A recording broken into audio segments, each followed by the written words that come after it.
It's Thursday, July 17th, and here's some of the news beyond the headlines.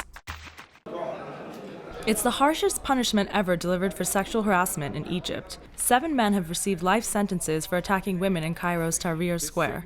Egypt only criminalized sexual harassment last month, after a string of violent assaults placed pressure on newly elected President Abdel Fattah el-Sisi to act. A few of the defendants were linked to attacks reported during Sisi's inauguration in June, while other cases dated back to celebrations of the toppling of former President Hosni Mubarak.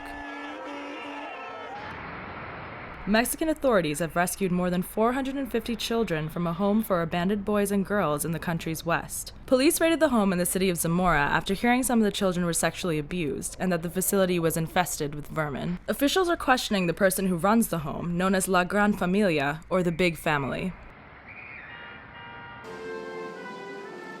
A Soviet-era base may soon be back in the business of spying on the U.S. Russian newspaper Kommersant is reporting a deal struck with Cuba to reopen the Lourdes listening post, located some 150 miles off the American coast. Vladimir Putin visited his Cuban counterpart Raul Castro last week, where he announced he'd forgive 90% of Cuba's $32 billion debt. The concession now appears to be linked to reopening the facility, which was the Soviet Union's largest military outpost abroad. Lourdes opened after the Cuban Missile Crisis and employed up to 3,000 staffers to intercept American telephone and radio signals and satellite communications. Flooding has submerged one of China's most prominent ancient towns. Around 120,000 people have been evacuated from inside and around Fenghuang, which sits on the banks of a river in the central Hunan province. The town boasts architecture from the Qing and Ming dynasties and is being considered as a UNESCO World Heritage Site.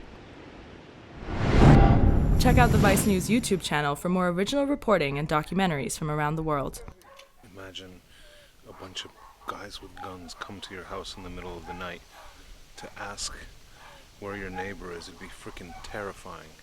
This guy is a parliamentary deputy. I'd like to see one of our senators creeping around town in the United States doing the same thing. Be insane.